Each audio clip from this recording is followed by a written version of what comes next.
Everyone, आज हम लोग बात करने जा रहे हैं क्लास 9th का चैप्टर फर्स्ट है फ्रेंच रिवॉल्यूशन के बारे में। ओके, उस पर हम लोग एक डीप एनालिसिस करने वाले हैं। क्या है कंटेंट, कैसे क्या है, सब चीज़ में पढ़ेंगे। तो स्टार्ट करते हैं चैप्टर की कहानी। बस मेरी लैंग्वेज को तो बस सुनते जाना, कहानी सुन लोगे ना काफ़ी है, पूरा चीज़ क्लियर कर दूंगा अभी मैं यहीं पर पक्का एक स्माइल के साथ। हम लोग स्टार्ट करते हैं क्लास। ओके, देखो बात तब की है, किस डेट की? 14 जुलाई 1789 की। 14 जुलाई 1789 डेट याद रखना। ओके, ये जो सिटी ऑफ पेरिस है ना, पेरिस क्या है सर?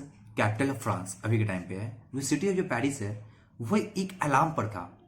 अलार्म मतलब क्या था ना, एक कह सकते हैं कि एक वॉइड सिचुएशन था। लोग टेंशनाइज्ड थे, मतलब कह सकते हैं लोग बहुत अजीब फील कर रहे थे। क्यों फील कर रहे थे? क्योंकि कमांडर्स मतलब किंग ने ऑर्डर दे दिया था कि troops move into the cities, कि सोल्जर्स को सिटी में मूव करने के लिए, और सोल्जर सिटी में आ चुके थे। तो लोगों के बीच में बोलते हैं जब ऐसा कुछ होता है तो लोगों के बीच में अफवाह फैलती है। क्यों, वाई, ऐसा क्यों हुआ? शहर में सोल्जर्स आ गए, आर्मी आ गए। तो रीजन ये था आर्मी को आने का, सोल्जर्स का, ये चीज कि रूमर्स ये फैलाया गया था कि अब जाकर, अब अभी का अभी, मतलब बस बस किंग अभी ऑर्डर देने वाला है। किस चीज का ऑर्डर देने वाला है किंग? कि लोगों को शूट आउट करने का, फायर करने के लिए, गोली चलाने का। जिससे लोग डर गए। अब बोलते बाबू, जब बात दिल पे आए, जब बात अपनी हो, जब बात अपनी जान की हो, तो लोग कुछ भी कर सकते हैं। तो वही चीज, लोगों को डर, ये र्यूमर्स 7,000 मेंस एंड वुमेन जो फ्रांस के थे उस टाइम के, उन्हें गैदर्ड करवाया। कहाँ पे गैदर्ड हुए लोग? Mens and women of different religion, different caste, different culture, everything के लोग वहां पे गैदर्ड हुए। अब वे जो गैदर्ड हुए वे कौन थे? वे ना कोई नॉवेलिटी थे, ना ही वे क्लर्जी थे। तो वे थे कौन? वो थर्ड स्टेट्स के मेंबर थे। थर्ड स्टेट्स है क्या सर? अभी थोड़ा देर में एक्सप्लेन करेंगे, बस रुक जाओ। तो 7,000 याद रखना डाटा, 7,000। जब ये लोग गैदर हुए तो वहां पे कहाँ पे गैदर हुए? टाउन हॉल में। अब वहां पे उन लोगों ने क्या बनाया? पीपुल्स मिलिटिया, मतलब पीपुल यूनियन बनाया। फिर वहां से अप्रॉक्स 100 पीपुल्स, 100 लोग मार्च कर गए। किधर मार्च किए? फोर्ट्स की तरफ। फोर्ट्स मतलब किला की तरफ। किला कौन सा किला? बास्टिल की ओर। जब ये लोग बास्टिल की ओर मार्च किए, तो जब वहां मार्च करने पहुंच गए बास्टिल के पास, तो वहां के जो उस बास्टिल का जो कमांडर था, लोगों ने उन्हें मार डाला। गुस्से में थे। और मारने के बाद उस जेल में जितने कैदी थे, मतलब प्रिजनर जितने भी थे, तो प्रिजनर की संख्या कितनी है? 7। याद रखना 7 प्रिजनर की संख्या है। वे 7 प्रिजनर को उन लोगों ने क्या कर दिया? आजाद कर दिया।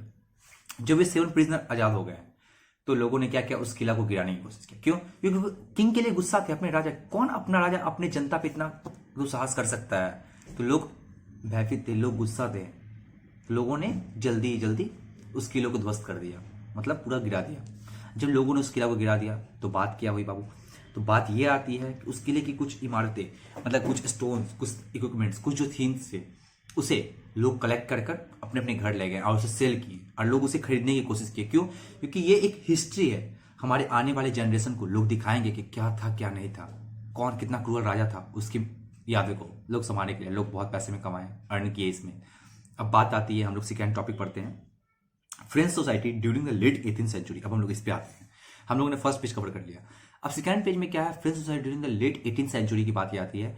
लुइस 16 जो बर्बन फैमिली का राजा था। बर्बन फैमिली मतलब ये मत समझना कि बर्बन बिस्किट जो आता है हम लोग खाते हैं। ओके, ध्यान रखना। चलिए एक स्माइल बनाए रखते हैं। ये लुइस 16 बर्बन फैमिली का राजा जो फ्रांस की गद्दी संभालने वाला था, मतलब क्रॉन संभालने वाला था। इसकी age, at the age of 20 years he got married. इसकी शादी हो जाती है। किससे शादी हो जाती है पता है? ऑस्ट्रिया की प्रिंसेस से। सोचो 20 साल की एज में शादी। मेरी भी एज 20 है। सर मतलब सर आप भी शादी कर लो, ऐसा नहीं, अभी सबर करो। जब जिंदगी में कुछ अच्छा कर लेना, सक्सेस कर लेना, तभी करना, वरना वही होगा जो मंजूर खुदा होगा। चलो आगे बात करते हैं। तो ऑस्ट्रिया की प्रिंसेस जो थी मैरी एंटोनियट, उससे शादी हो गया। अब ऑस्ट्रिया और ऑस्ट्रेलिया डिफरेंट चीज है बाबू, ध्यान रखना। ऑस्ट्रेलिया जो है ये क्या है? ऑस्ट्रेलिया एक कंटिनेंट है, ऑस्ट्रेलिया कहीं पे कहीं और है। और ऑस्ट्रिया ये फ्रांस है, कंसिडर करो। ये यूरोप है, यूरोप में है फ्रांस है, तो यहाँ पे ऑस्ट्रिया है, यहाँ पे ऑस्ट्रिया है। ये फ्रांस तो ये ऑस्ट्रिया। ओके, ध्यान रखना। और ये फ्रांस, ये ऑस्ट्रिया और ये ब्रिटेन। ओके, तो वहां पे उसने गद्दी संभाली, शादी कर ली। अब शादी करने के बाद हर किसी को खुशी होता है, ये भी खुश था, लेकिन ये राजा थोड़ा सा दुखी था। सर खुश, शादी के बाद तो लोग खुश होते, लेकिन ये दुखी क्यों था? तो भैया बात ये आई ना, राजकोष खाली था। मतलब राजकोष मतलब क्या? तिजोरी खाली थी। पैसा बोलता है भाई, उस टाइम पैसा बोलता था। तिजोरी खाली क्यों थी? क्योंकि फ्रांस ब्रिटेन के बगल में था। ब्रिटेन इतना पता है ना कितना अत्याचार किया लोगों पे ना, तो ब्रिटेन से लड़ाई, हर किसी से लड़ाई में सोल्जर्स को, आर्मी को मेंटेन करना, इसमें उन्हें बहुत सारा कर्ज हो गया था। और पता है ना, रईसों का शानो शौकत अलग होता है। नवाबी घटे तो घटे, लेकिन शानो शौकत ना घटे।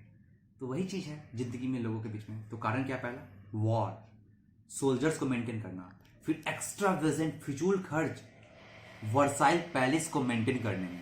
जब वर्साइल को पैलेस को मेंटेन करने में फिजूल खर्च हो रहा था, तो इन सब चीज़ों को लेकर कितना हो गया? 2 बिलियन लिवरे का कर्ज था। किस पे कर्ज था 2 बिलियन लिवरे का सर? तो ये कर्ज फ्रांस पे था, फ्रांस के राजा पे था, फ्रांस के कंट्री पे था, 2 बिलियन लिवरे। और साथ ही साथ बात क्या हुआ, वो अमेरिका, बोलते हैं ना दुश्मन दोस्त के दुश्मन नहीं बोलते, बात ऐसा फिर से। जब दो दुश्मन का एक ही हो, मतलब मेरा और तुम्हारा दुश्मन एक ही हो, तो दुश्मन दुश्मन क्या हो जाते हैं? दोस्त हो जाते हैं। तो फ्रांस और अमेरिका दोस्त हो गए। सर क्यों हो गए दोस्त? कारण समझो दोस्त होने का। ब्रिटेन फ्रांस में भी, ब्रिटेन अमेरिका के भी कॉलोनी अटैक करने की कोशिश कर रहा था, दोनों उसके दुश्मन थे। तो दोस्ती को प्रूफ करने के लिए ना, बात नहीं, दिल की बात नहीं, कभी कभी इसकी भी जरूरत पड़ती है। तो दोस्ती को प्रूफ करने के लिए वहां भी यही चीज सीन हुआ। तो क्या सीन हुआ?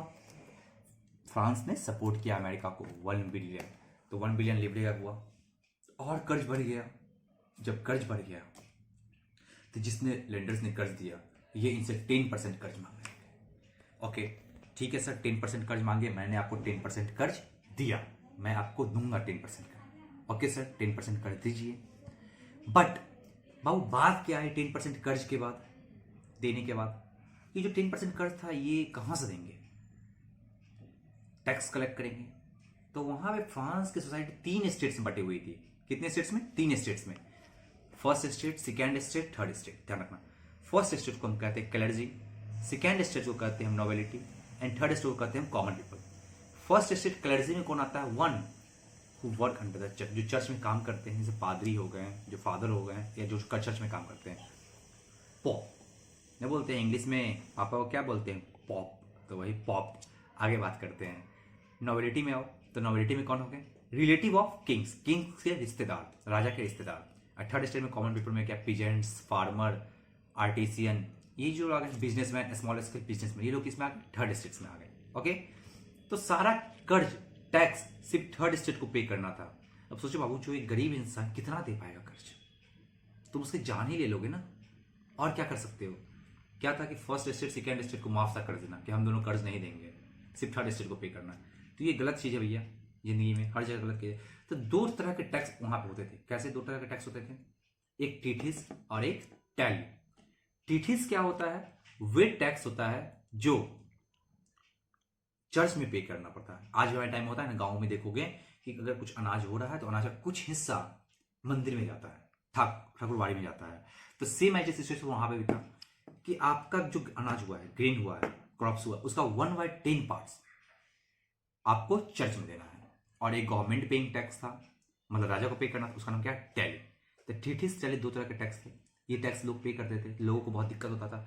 फिर बाबू बात, ये टॉपिक हम लोग क्लियर कर लिया। अब हम लोग आते हैं 1.1 पे, द स्ट्रगल टू सर्वाइव। अब लोग स्ट्रगल कर रहे थे सर्वाइव करने के लिए। क्यों कर रहे थे लोग स्ट्रगल सर्वाइव करने के लिए? बात करते हैं। तो देखो पहला क्या है? पॉपुलेशन इंक्रीज हुआ। बाबू देखो लैंड उतना ही है, पॉपुलेशन इंक्रीज कर रहा है। कैसे इंक्रीज कर रहा है पॉपुलेशन? 23 मिलियन पॉपुलेशन था 1715 में फ्रांस की, और 28 मिलियन पॉपुलेशन हो गई 1789 में फ्रांस की। तो 5 मिलियन पॉपुलेशन बढ़ा।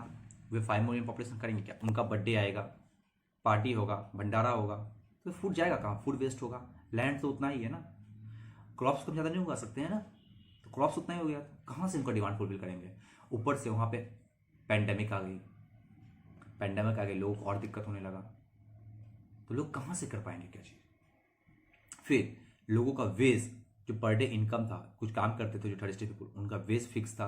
तो देखो क्वांटिटी लेस प्राइस हाई, अगर क्वांटिटी कम हो रहा है तो प्राइस अपने आप बढ़ेगा, तो प्राइस अपने आप बढ़ रहा था। ब्रेड जो था वो कॉमन स्टेपल फूड के टाइम उसने भी है, तो लोगों को बहुत दिक्कत होने लगा सर्वाइव करने में। अब करे तो करे क्या? वेज फिक्स, पैसा ना बढ़ रहा है, इनकम नहीं आ रहा है, तो कैसे खाएंगे लोग?